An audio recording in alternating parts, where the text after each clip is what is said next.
I recently purchased this dresser off of Facebook Marketplace for $65.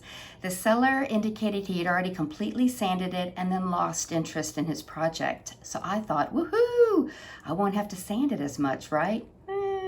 Not so true. There was some paint still in the crevices of the dresser and a couple of areas that I knew I needed to caulk.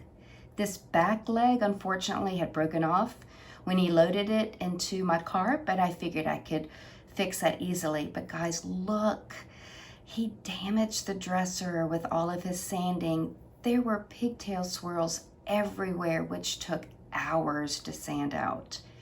Now the hardware was included in the dresser, and look, I even reused this one. You will not recognize it when I have finished cleaning it up. This truly was a labor of love, and it turned out absolutely beautiful. So come join me.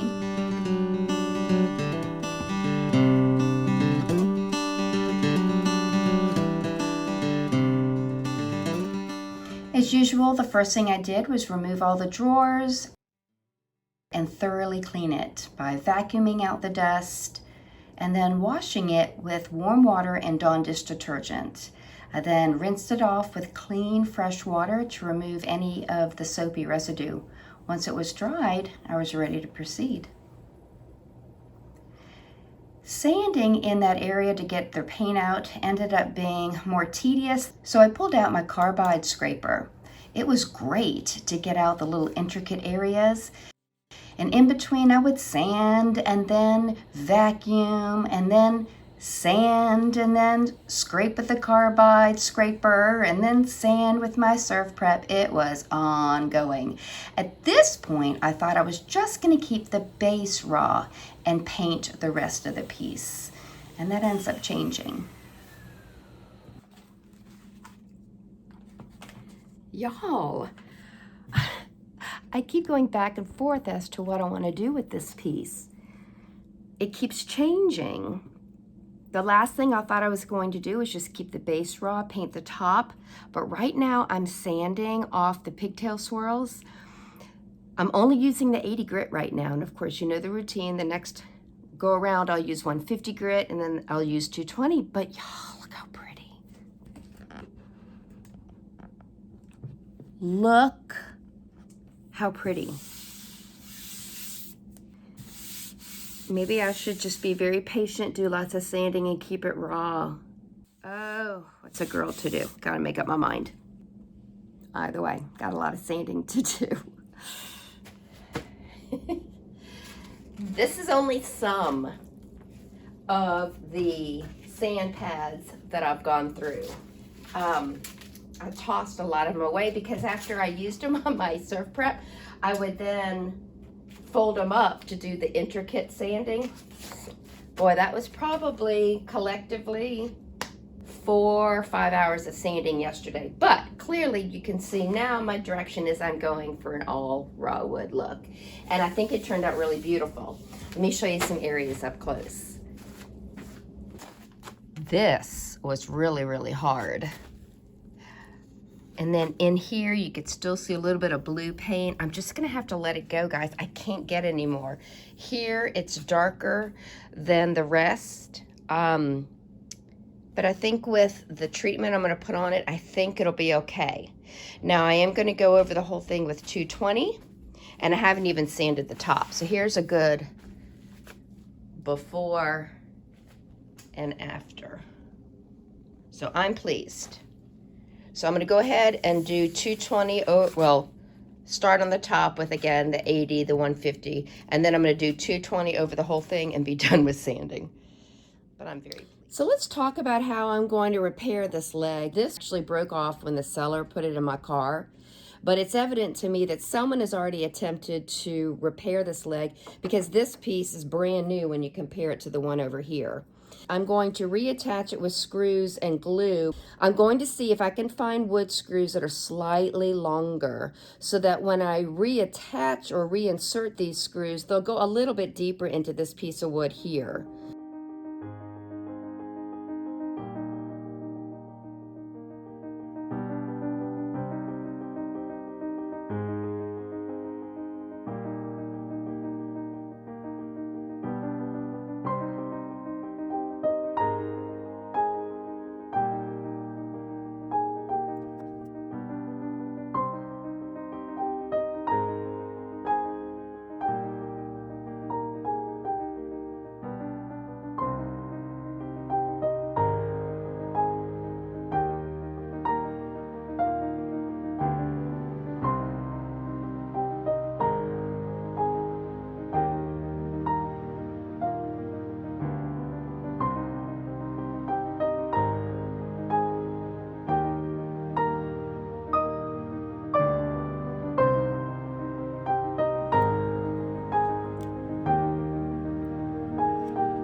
I'm using a product for the first time. This is Dixie Belle's Voodoo Gel Stain in Au Naturel. It's a water-based stain, so it's very easy to work with.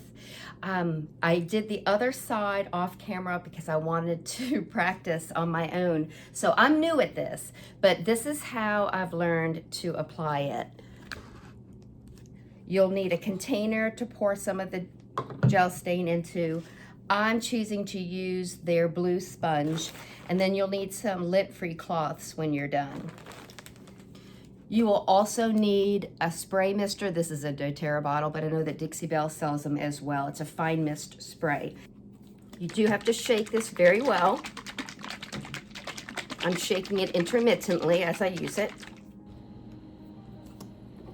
This is a water-based product, so it will dry very quickly. So you always want to start by misting your area with a little bit of water. Apply a little bit to your sponge, and you noticed I dabbed it down the length of the dresser, and now I'm blending it in.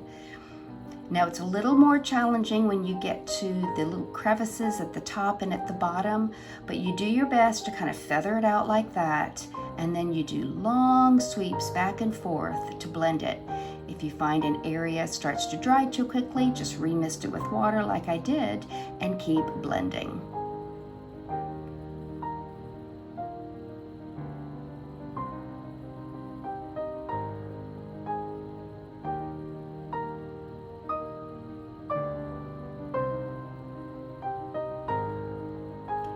I even used a brush to get into some of these crevices, as you'll notice in just a little bit. It not only helped me apply the gel stain into those tight corners, but it also, because it was dry, it helped me blend the Voodoo Gel Stain in those areas as well. It was a dry brush. And I just kind of dab it in there, poke it in, and then swipe back and forth to get it all blended. Now, to save a little money, because this dresser has 8 handles and 4 knobs, I'm going to use the existing hardware. I'm just going to modify it. Now, I've done this once before. In fact, I've posted a video on how you can modify hardware, but I now have a bolt cutter, and guys, this makes it so much faster. So let me show you how it's done. Let me get my goggles on in case pieces fly. You know, I always bag up hardware as I'm cleaning, right?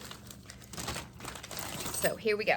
All right, what you want to do is look at it from the underside. You're going to snip up until this inner circle. I don't know if you can see it. I'm going to use my bolt cutters to snip it here and snip it here, because ultimately I want to release this ball. So it's super easy.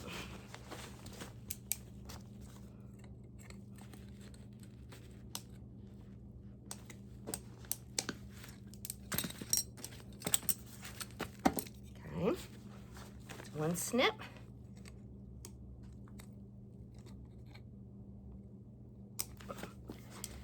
There's another one. Take this off. This is now trash, and it should release the ball. Yep, see? So now you have the ball and and the handle. Now you need to release this one. You're gonna do the exact same thing.